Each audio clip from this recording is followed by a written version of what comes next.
de m'accueillir ici. Donc, comme Béatrice vient de vous l'annoncer, donc je suis architecte et doctorante.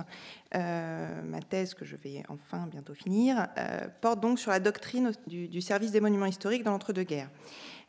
C'est donc pour ça que j'ai été invitée ici. Et donc, aujourd'hui, je vais faire effectivement un panorama général du service avant, pendant et après la guerre. Et demain, on observera plutôt la doctrine à l'œuvre à Reims et à Arras, dans les deux exemples qui me servent pour ma thèse, à Saint-Rémy-de-Reims, qui est une charpente en béton comme la cathédrale, par Henri Deneux, et à Arras, les deux places flamandes. Pour aujourd'hui, nous allons donc tout d'abord étudier la belle organisation du service mise en place autour de la conservation avant-guerre et comment elle va évoluer pour protéger et reconstruire après-guerre. Et enfin, je vous présenterai la doctrine du service d'après mon interprétation des textes de Paul Léon et surtout des pratiques. Je vais essayer d'être synthétique sur les premières parties pour pouvoir surtout développer la partie doctrinale. Et excusez donc d'avance le sentiment de résumé de cette présentation. Je vais donc commencer par la législation, car il faut bien se rappeler que le service des monuments historiques ne va gérer que les édifices qui sont protégés au titre des monuments historiques. Le service doit donc classer les édifices avant de pouvoir les restaurer.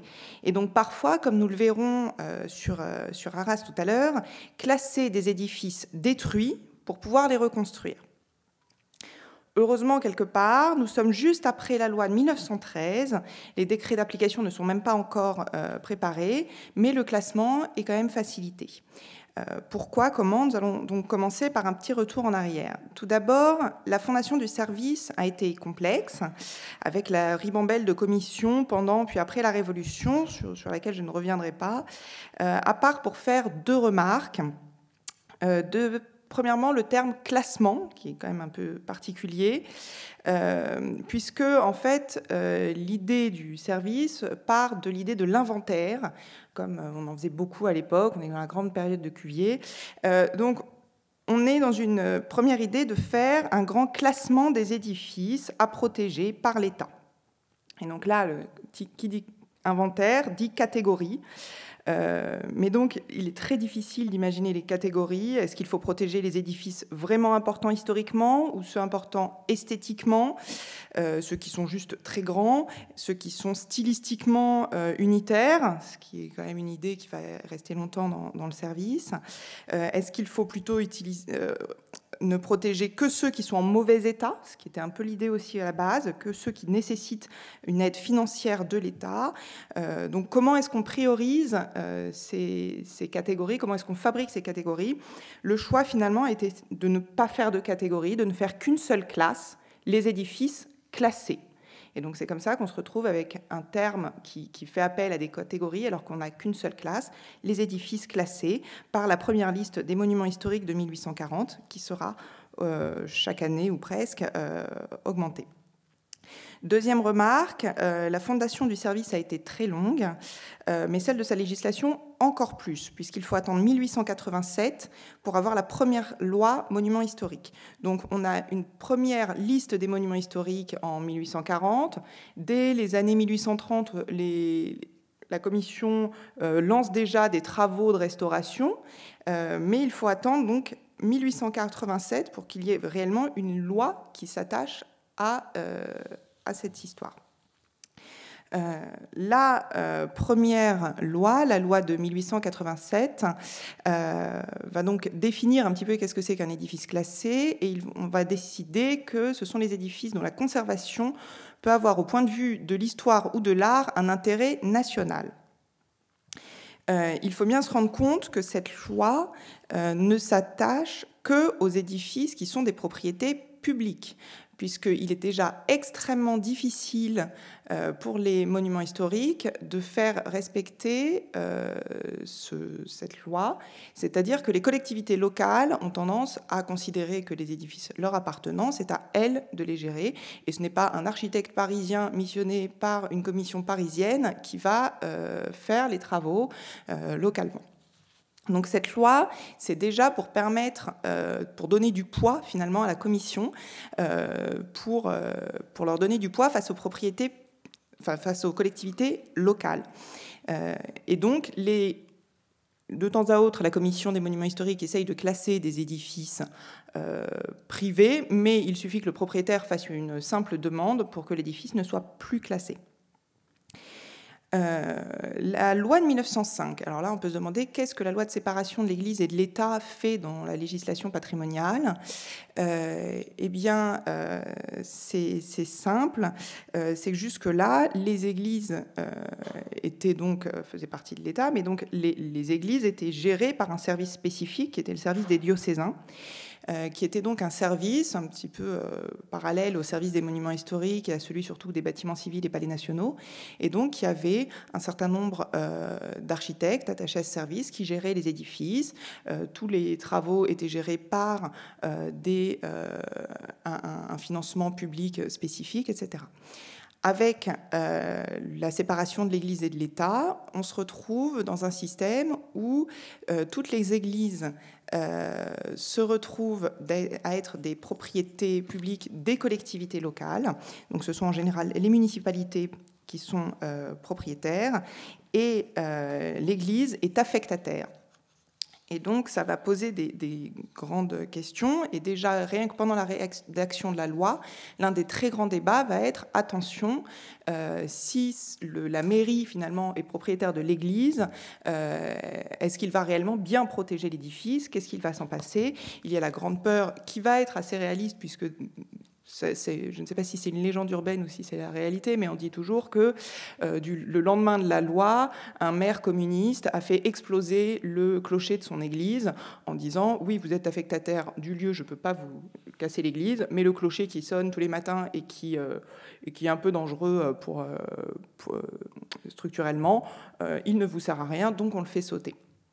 Donc, est-ce que c'est de la légende urbaine ou pas? Je ne sais pas, mais en tout cas, ça reflète une vraie peur des populations et surtout donc, de l'Assemblée nationale de qu'est-ce qui va se passer avec cette loi.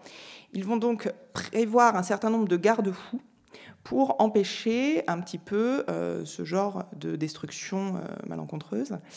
Et donc, par exemple, toutes les cathédrales sont immédiatement classées au titre des monuments historiques, les 80 cathédrales d'un coup. De toute façon, la plupart l'étaient déjà. Et on va faciliter le classement des églises, enfin en tout cas de tous les lieux de culte, hein, puisqu'il n'y a pas que les églises. Et donc on va décider qu'on peut classer les édifices ayant une valeur artistique ou historique. Et donc sans avoir cette idée d'intérêt national, une église, vous vous rendez bien compte qu'une église, une synagogue, n'importe quel lieu de culte en France, on peut considérer que quelque part il a un élément qui a un quelconque intérêt artistique ou historique. On a donc une très grande facilitation de classement, mais uniquement pour les lieux de culte.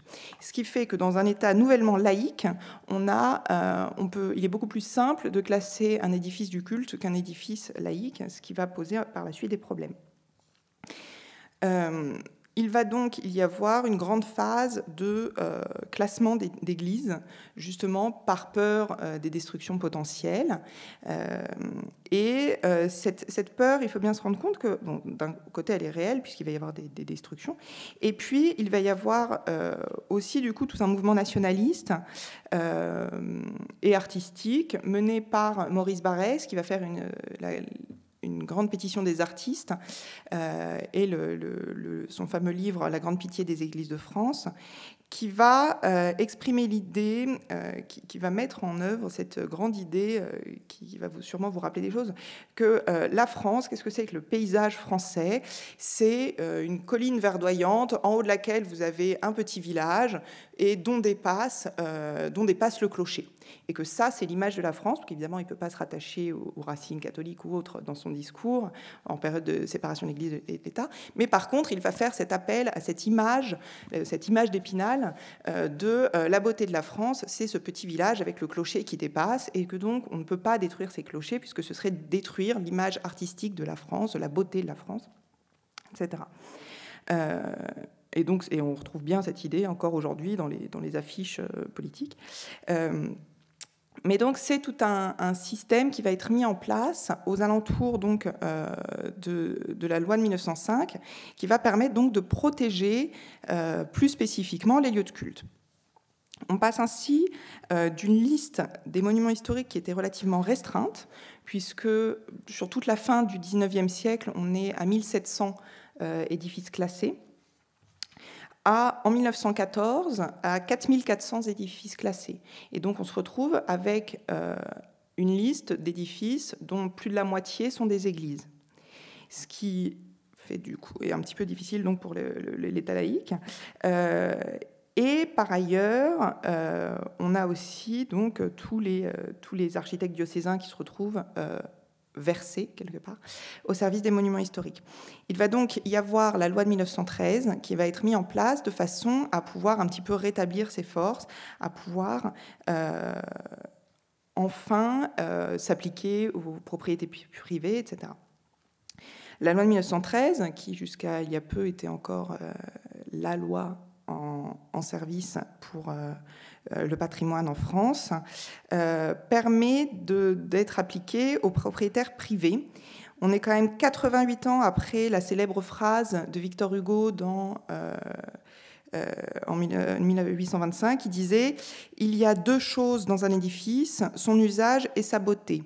Son usage appartient au propriétaire, sa beauté à tout le monde, à vous, à moi, à nous tous. Donc le détruire, c'est dépasser son droit. » Cette prévalence de l'action publique sur la propriété privée, qui est donc demandée dès 1825 par Victor Hugo, ne sera mise en application que grâce à la loi de 1913. Et cette loi enlève là encore l'idée de l'intérêt national, puisqu'on se retrouve avec, dans la conservation présente au point de vue de l'histoire ou de l'art, un intérêt public.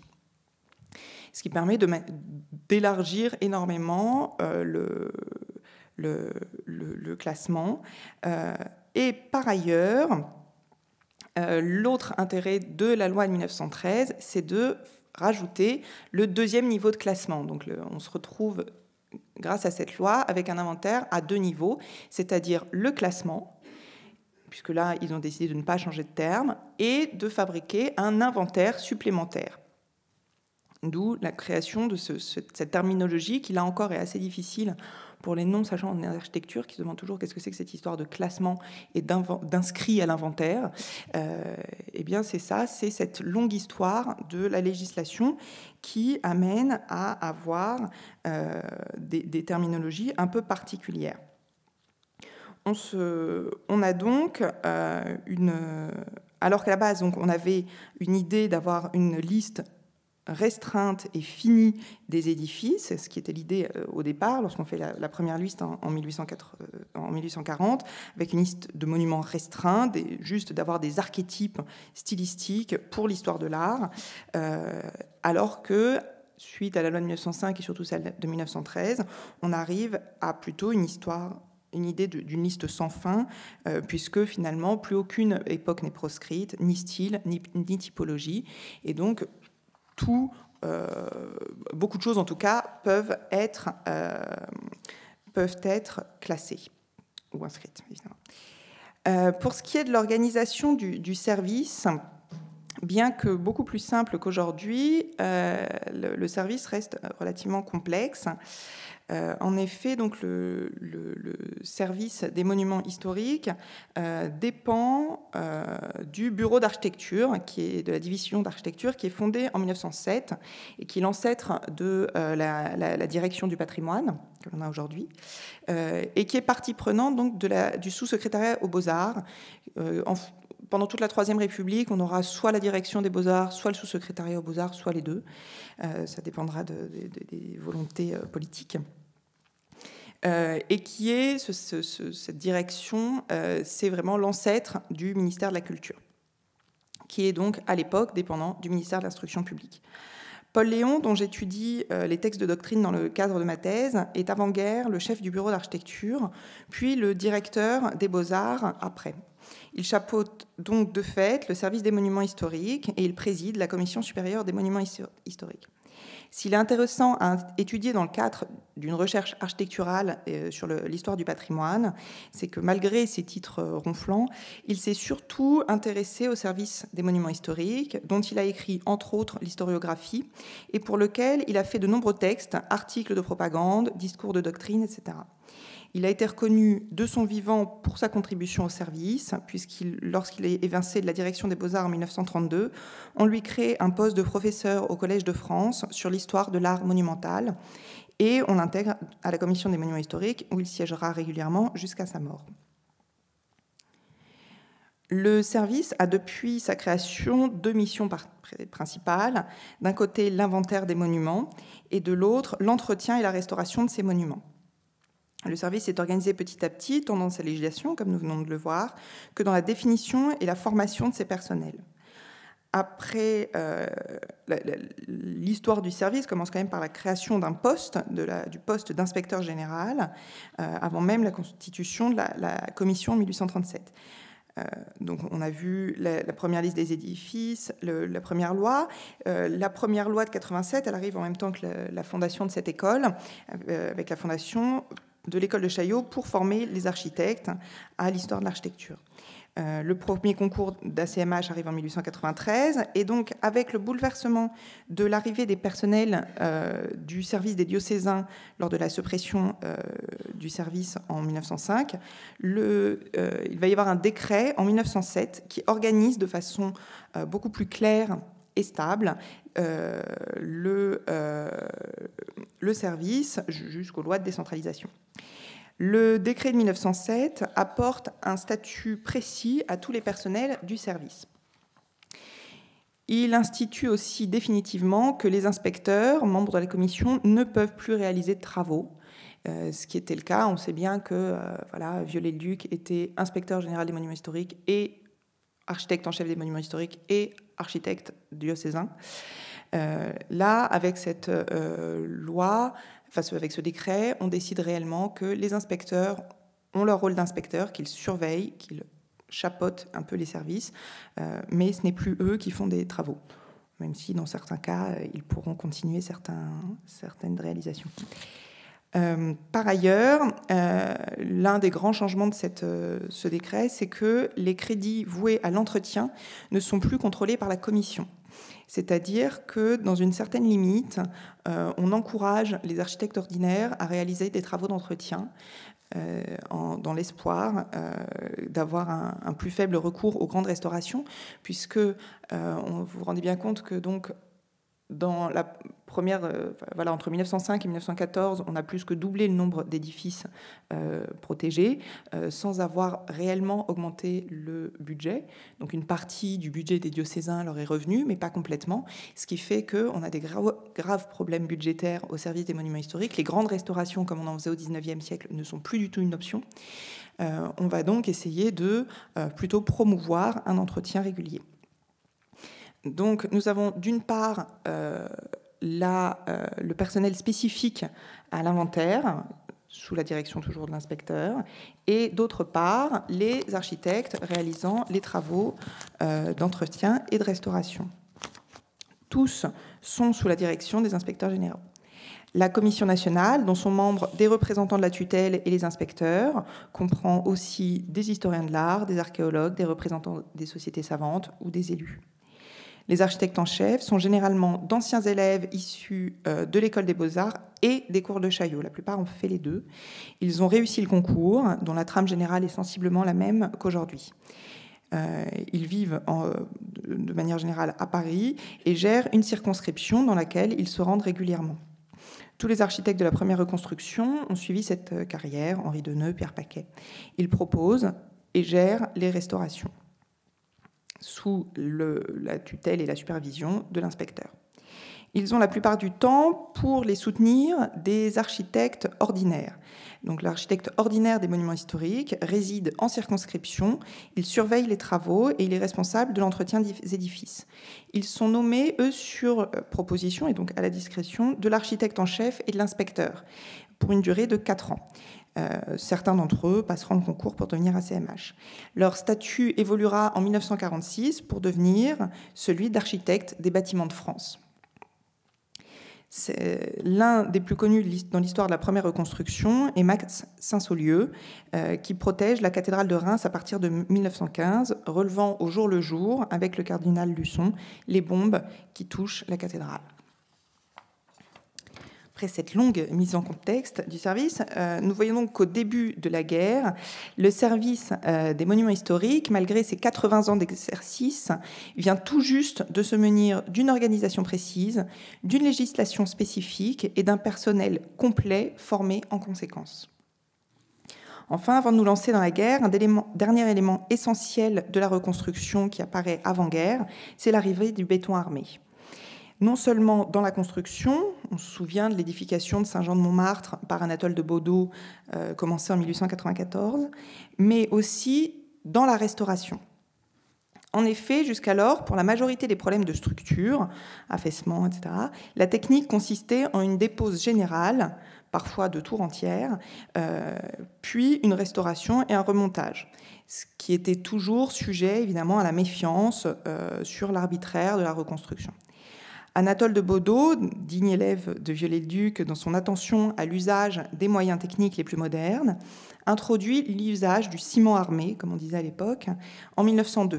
Donc, dès 1902, le béton armé arrive dans les monuments historiques. Ce qui va leur permettre de faire un certain nombre de tests avant le grand test final qu'est la reconstruction. Il est utilisé de manière visible ainsi à la cathédrale de Nantes pour enrober des arcs-boutants rongés et désagrégés. Je suis très triste de jamais avoir trouvé de photo de ça.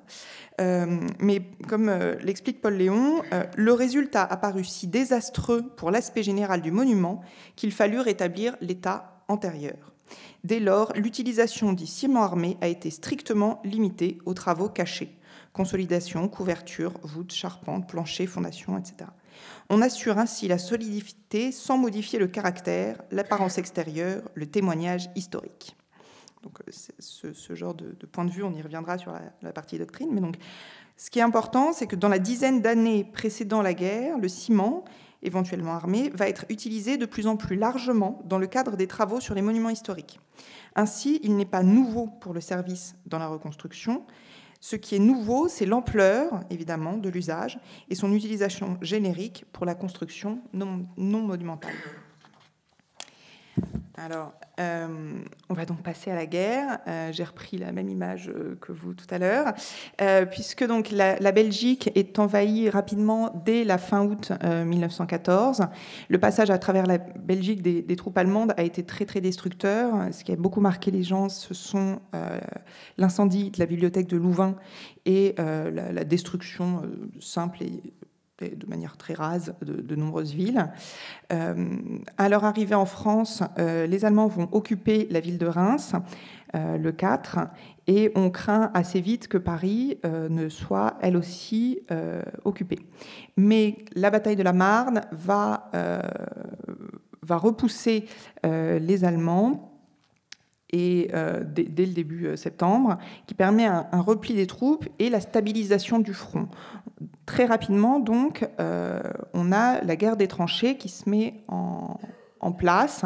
Suivant cette ligne, elle va évidemment évoluer pendant la guerre, hein, ça va un petit peu bouger, mais relativement à la marge.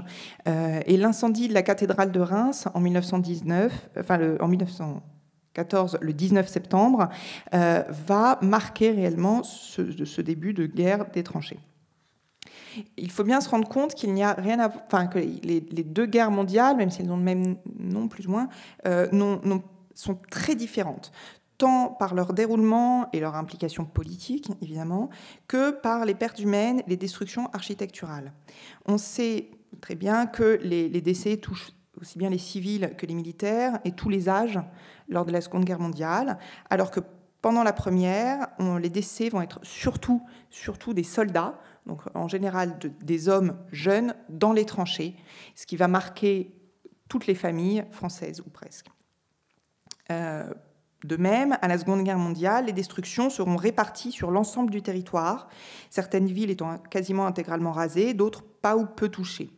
À la Première Guerre, la guerre des tranchées va engendrer des destructions violentes, mais circonscrites géographiquement à l'échelle de la France.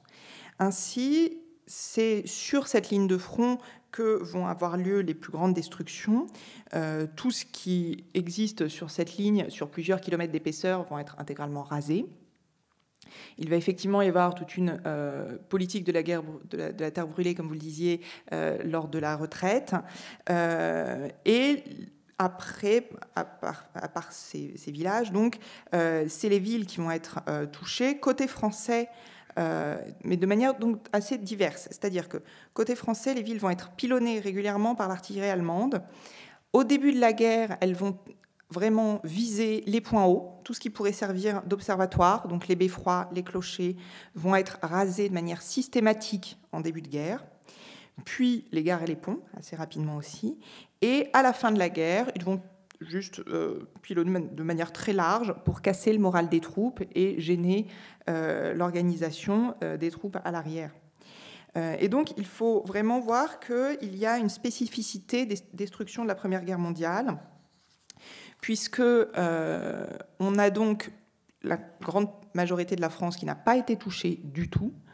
Et puis, sur cette région, sur toutes ces régions, par contre, des villages entiers intégralement rasés, et des destructions plus diverses dans toutes les grandes villes, que ce soit Arras, Noyon, Soissons, Reims, Verdun, évidemment, Lunéville, Saint-Dié, etc., qui vont être, elles, touchées de manière plus ou moins large, parfois uniquement le clocher, et puis un peu tout ce qui est tombé à côté, parce qu'ils avaient quand même, au début de la guerre, ils ne visaient pas aussi bien que dans les années 40. Et puis surtout, après, voilà, des cas comme Reims et Arras, des destructions très lourdes, touchant la majeure partie de la ville, surtout en 1918, avec la destruction, après la destruction méthodique des points hauts en 14. Ainsi, à Reims, il y a donc le scandale de l'incendie de la cathédrale, mais il n'empêche que celle-ci sera encore touchée régulièrement, comme la ville. Et en 1918, lorsque les Allemands commencent à essuyer de lourdes pertes et que la ville a été évacuée des habitants et investie par les militaires français, les Allemands bombardent largement la ville, amenant sa destruction quasi complète, l'incendie de Saint-Rémy et de Saint-Jacques, que nous reverrons demain. En effet, comme nous le voyons sur cette image, la cathédrale a reçu 42 obus avant l'incendie, puis 245 pendant les 4 années suivantes, sans compter le printemps 18 qui pourtant a été le plus destructeur, mais pour lesquels nous n'avons pas de données. De plus, l'intégralité des monuments indiqués ont brûlé suite au bombardement, ceux en rose le même jour que la cathédrale, et les autres font partie des 60 hectares de la ville qui ont disparu. Là, on voit le centre, la partie la plus ancienne de la ville, dont tous les immeubles jaunes ont été complètement détruits. À Arras, le beffroi est minutieusement pilonné le 21 octobre 14, détruisant au passage une partie des maisons alentours. Le reste de la ville sera surtout touché dans les années qui suivent, au point que 56% des maisons de la ville sont détruites ou jugées irréparables, et seuls 5% n'ont été frappés par aucun impact. L'incendie de la cathédrale va faire prendre conscience aux Français du caractère destructeur de la guerre. Loin des aspects uniquement politiques et militaires, cette destruction est un choc émotionnel pour beaucoup qui va engendrer un long débat sur l'opportunité ou non de sa restauration. En effet, pour certains, il faudrait laisser la cathédrale à l'état de ruine pour conserver la mémoire de la honte éternelle de l'Allemagne, ou la stabiliser en mémorial comme écrin à la mémoire des soldats décédés. La cathédrale est un témoin essentiel de la guerre par son statut dans l'histoire de France, mais surtout par son martyre tout au long du conflit qui va être régulièrement utilisé par la propagande. Comme l'a montré dans sa thèse Yann Arlot, la cathédrale de Reims va être utilisée par les deux camps. En effet, les Allemands vont s'en servir comme exutoire. À chaque défaite de l'Allemagne, la cathédrale est bombardée lourdement, bien qu'ils n'en fassent pas la publicité et qu'ils s'en défendent absolument. Mais les chiffres le prouvent de manière statistique très ferme. Côté français, le sort de la cathédrale, ruinée par l'Allemagne, est utilisé de manière récurrente dans la propagande. Cette propagande aura pour rôle en France même, de maintenir la motivation nationale dans le conflit, qui s'enlise, et à l'étranger, de fédérer les troupes en appelant entre autres l'Italie et les États-Unis à s'engager aux côtés des Alliés. En effet, Paul Léon monte un service d'action artistique à l'étranger dont le but est de contrer la puissante propagande germanique, comme il dit, en montrant la France sous son vrai visage. Les travaux de ce service, entre autres lors de l'exposition de 1916 à San Francisco et l'exposition itinérante aux États-Unis, ont fait l'objet de l'exposition Le patrimoine s'en va en guerre, ici même à la Cité, il y a 2 ans, et qui présentait, entre autres, un objet qui a beaucoup marqué les esprits à l'époque, une gargouille de la cathédrale de Reims, vomissant du plomb suite à l'incendie. Les gargouilles sont aujourd'hui visibles donc, au Palais de Thau. De même, Paul Léon, au nom de la direction des Beaux-Arts, participe à la création du service photographique des opérations de guerre, et ainsi toutes les destructions, mais aussi les déplacements, les mises à l'abri d'œuvres sont documentées, photographiées par les armées, conservées et mises en valeur par les Beaux-Arts, mais je suppose qu'Emmanuel Pénicaud en parlera plus largement par la suite. Paul Léon va aussi publier de nombreux articles, entre autres dans Les Arts, puis un ouvrage début 1918 sur la Renaissance des ruines, pour présenter les actions des Beaux-Arts pendant la guerre, pour protéger les monuments, mais aussi pour préparer la reconstruction. Il faut bien se rendre compte donc qu'au début de la guerre, aucune protection n'avait été ne serait-ce qu'envisagée en cas de conflit.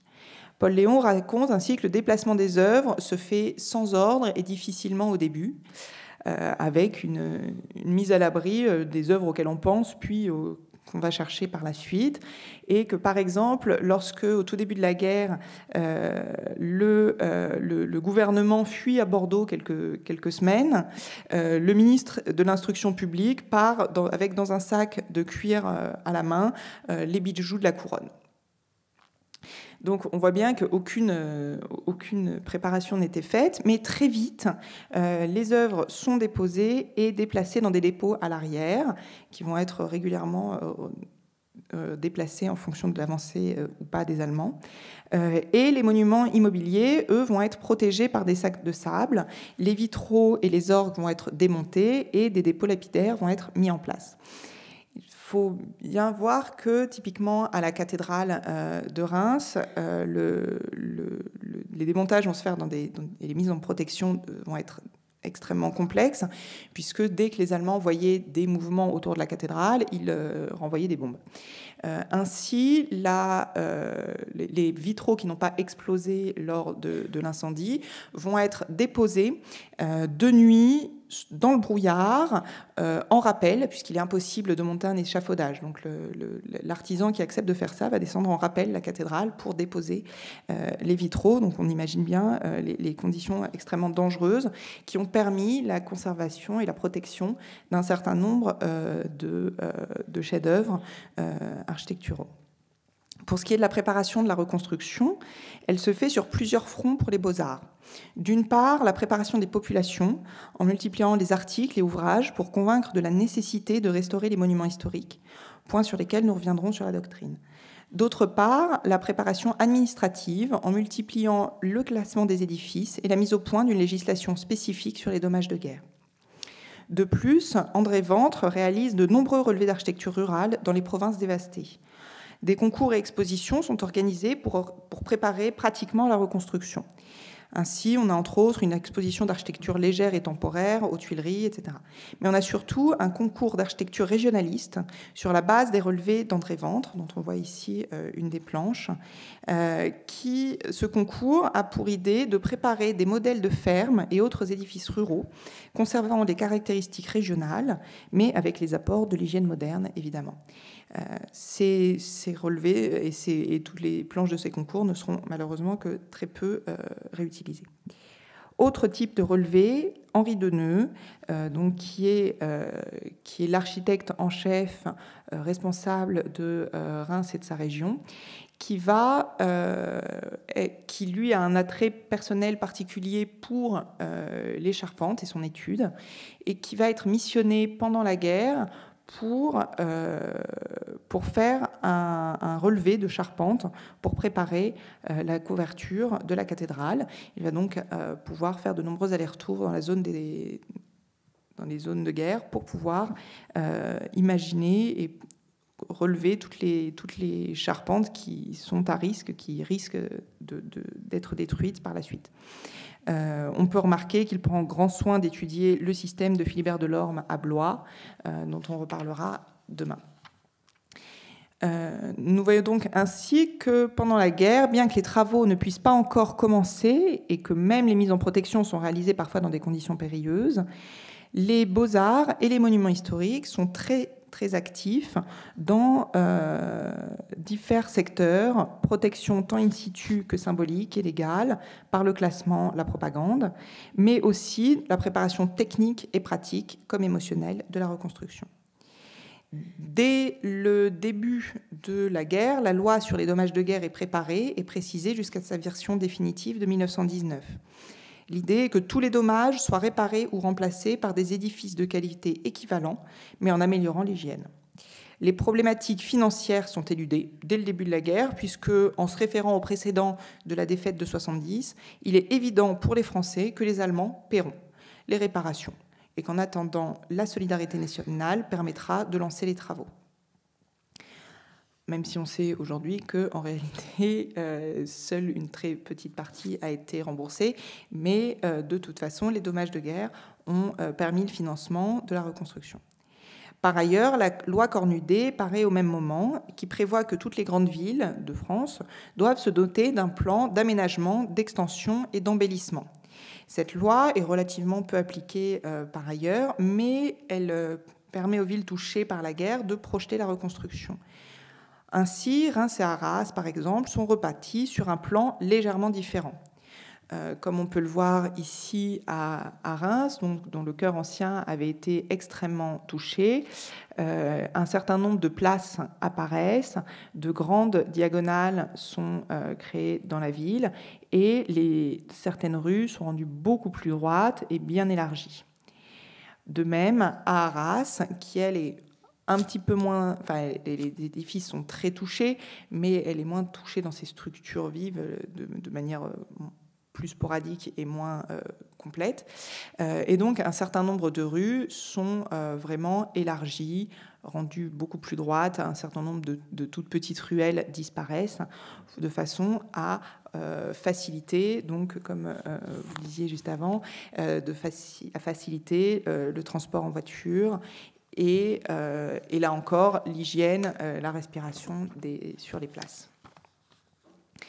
Il est remarquable, comme vous le disiez, que la reconstruction va se faire rapidement. En effet, en moins de 5 ans, la plupart des habitations à Arras sont reconstruites, par exemple, permettant aux populations de se réinstaller chez elles. De même, une priorité est donnée pour rendre une vie normale aux habitants. Ainsi, par exemple, les parties intactes des lieux de culte sont clos pour servir d'église en attendant les travaux de restauration. La rapidité de cette reconstruction va se faire, entre autres, grâce au financement des dommages de guerre et à l'arrivée en masse du béton armé dans la construction.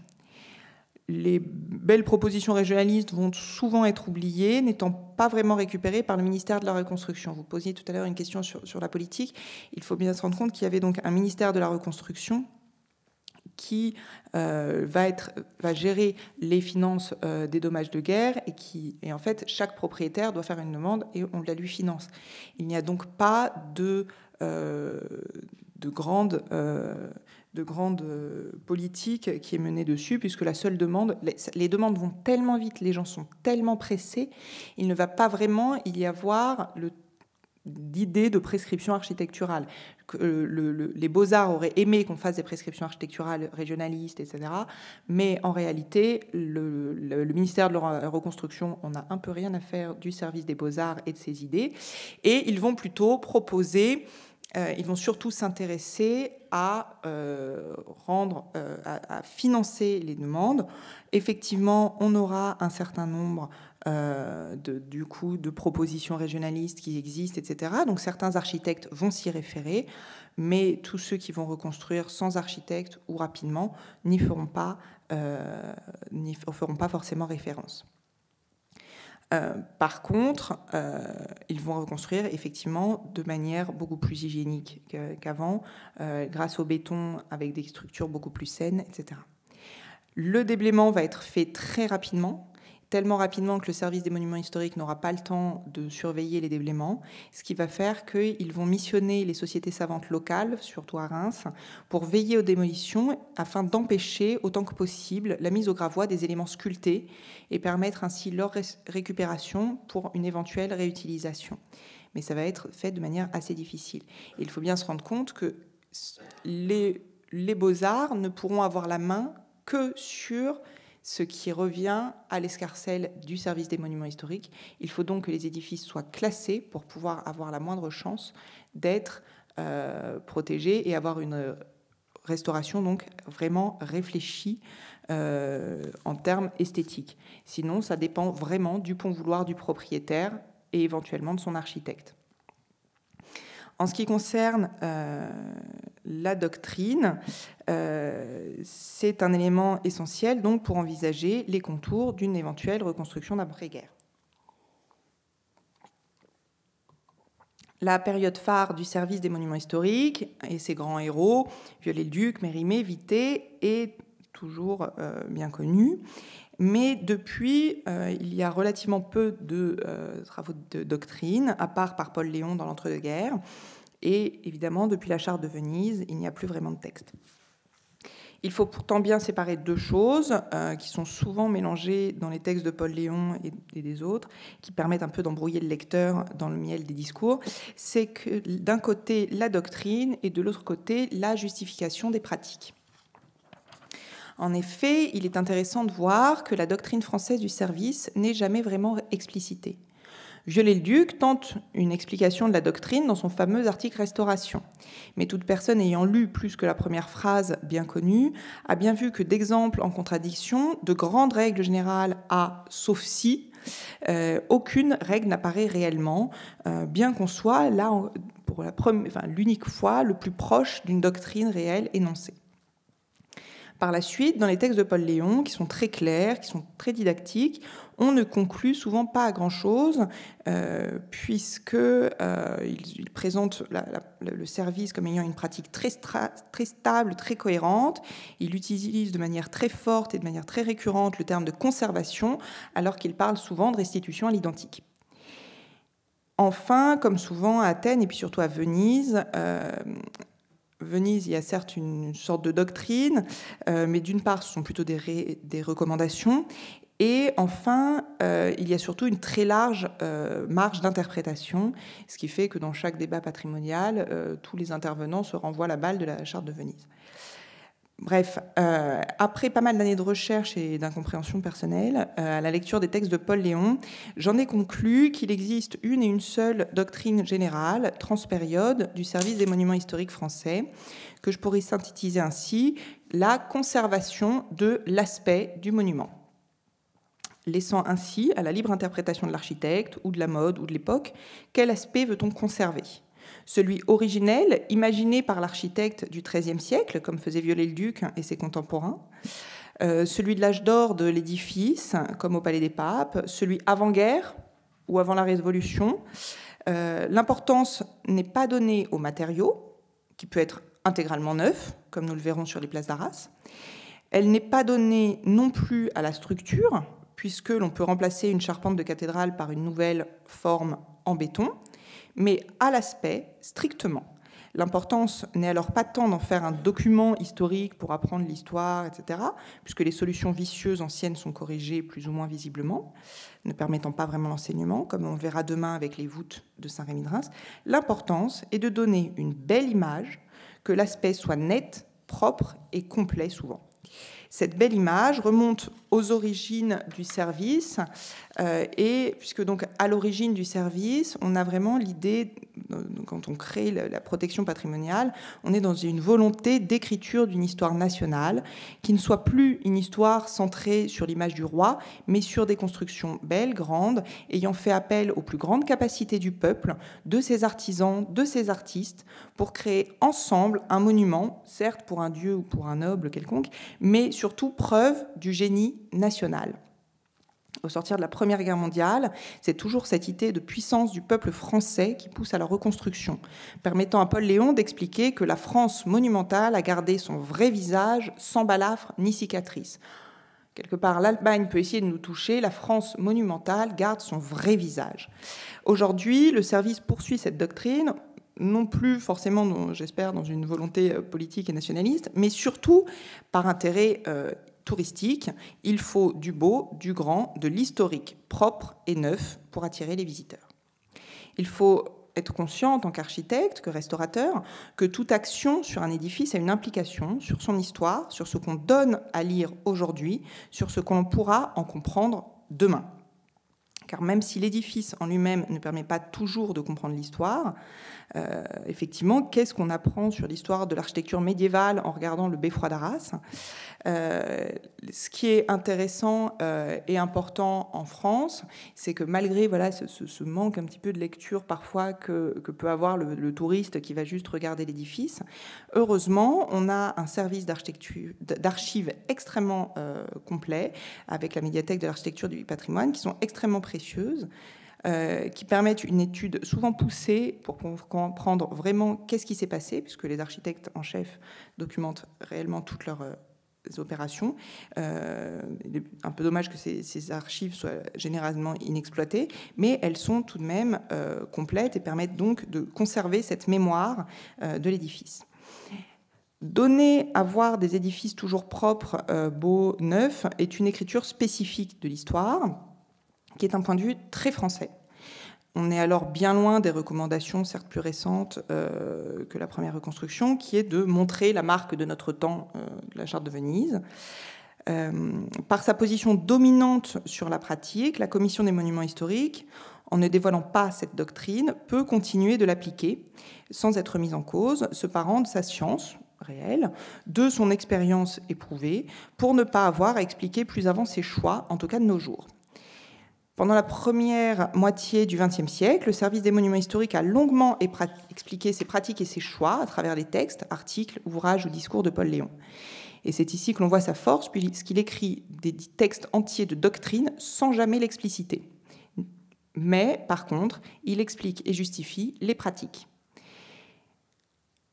Pour cette explicitation des pratiques, on connaît les contradictions et les limites de la pratique de la restauration stylistique de la période de Viollet-le-Duc, avec toutes les exagérations que cette doctrine a permises.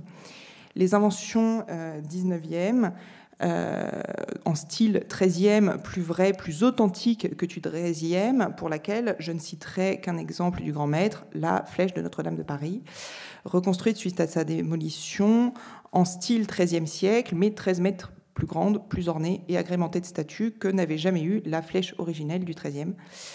Donc, loin de moi l'idée de remettre en cause Viollet-le-Duc, surtout ici. Nous sommes bien d'accord qu'il s'agit d'un génie, d'un puits de science qui a fondé et permis une vraie connaissance de l'architecture médiévale, qui a formé une multitude d'architectes spécialisés et sauvé de nombreux édifices. Mais dans sa volonté de se mettre à la place de ses prédécesseurs du XIIIe, en voulant faire du XIIIe, en voulant être architecte du XIIIe, il faisait du XIXe. En un certain nombre, et surtout un certain nombre de ses élèves, moins doués, vont s'engouffrer dans sa veine de restauration en style. Mais bref, la montée en puissance des historiens de l'art, des archéologues, des sociétés savantes au sein de la commission des monuments historiques après la mort de Viollet-le-Duc vont augmenter la remise en cause de ces restaurations, qui pour autant ne seront jamais complètement arrêtées dans l'histoire du service encore aujourd'hui. Mais revenons à l'avant-guerre. Comme je l'ai déjà évoqué ici, le service est profondément réorganisé au début XXe avec l'augmentation massive du nombre de monuments classés. Le manque de financement va alors faire préférer au service de simples travaux d'entretien afin d'éviter à terme les grandes restaurations. Comme nous l'avons vu, les architectes ordinaires vont bénéficier d'un crédit ouvert pour les travaux d'entretien permettant la mise en place d'une vraie politique conservatrice, au sens ruskinien du terme, c'est-à-dire un entretien régulier, courant, pour prolonger la vie de l'édifice. Cette politique est aussi permise, finalement, grâce aux grands travaux du XIXe, qui, bien que décriés, ont tout de même permis aux édifices d'être toujours debout aujourd'hui. Par ailleurs, l'usage du béton armé permet d'éviter de nombreuses déposes d'édifices en privilégiant des reprises structurelles in situ et donc des chantiers avec moins de manutention, donc moins chers et surtout avec moins d'interprétation potentielle au remontage. Paul Léon présente régulièrement cette période comme une période de la conservation. Si l'on suit les textes de Paul Léon, avant, pendant et après-guerre, on pourrait comprendre qu'avant-guerre, il n'y avait plus que des opérations de strict entretien, avec injection de ciment armé. Pour lui, c'est vraiment dans le sac de l'entretien. Pour autant, on restaure à la même période le palais des papes. À cause de la guerre, pendant celle-ci, et pour des raisons de praticité, d'argent, mais aussi morale pour les populations de retour dans les zones détruites, il sera nécessaire de restaurer les monuments historiques in situ afin de conserver un minimum d'art et d'histoire dans les villes. En effet, il ne considère pas vraiment comme de l'art les constructions contemporaines. Mais évidemment, dans son discours, ces restaurations ne seront effectuées que pour les édifices ayant une fonction, les monuments vivants. Les autres, comme le donjon de Coucy qu'on a déjà évoqué, seront uniquement figés, mais non restaurés. Il présente alors les futurs travaux comme uniquement permettant de rendre sa fonction à l'édifice. Dans la plupart des cas, les pierres sont tombées à pied d'œuvre et ne demanderont qu'à être remontées. Même si on voit bien un petit peu le pied d'œuvre qui est assez violent. En réalité, dans la décennie suivante, dans les années 20-30, alors que les travaux s'apparentent évidemment plus à de la reconstruction neuve à l'identique qu'à une simple anastylose, il est très fier d'expliquer que de Dunkerque jusqu'aux Vosges, la fosse monumentale a gardé son vrai visage sans balafre ni cicatrice. Exit alors les traces de bombardement, les débats sur l'opportunité de laisser les ruines de la cathédrale fumantes pour la honte éternelle de l'Allemagne. Alors certes, les visages entiers rasés sont abandonnés, les zones de tranchées sont partiellement sauvegardées, les monuments aux morts fleurissent pour rappeler les événements. Mais les monuments historiques, protégés à ce titre, ont été remis dans leur splendeur originelle, faisant oublier tout passage de la guerre. Ainsi, donc, nous avons une doctrine non communiquée par le service, car laissant la porte ouverte finalement à tout type de pratiques, des plus inventifs, légers, aux plus destructeurs. Paul Léon justifiera énormément les travaux d'après-guerre, malgré leurs contradictions entre ses propres références à Ruskin et les reconstructions, aidé effectivement dans ses discours par le contexte spécifique de la guerre. Je vais conclure pour aujourd'hui là-dessus, puisqu'on parlera donc d'Arras et de Reims demain. Merci.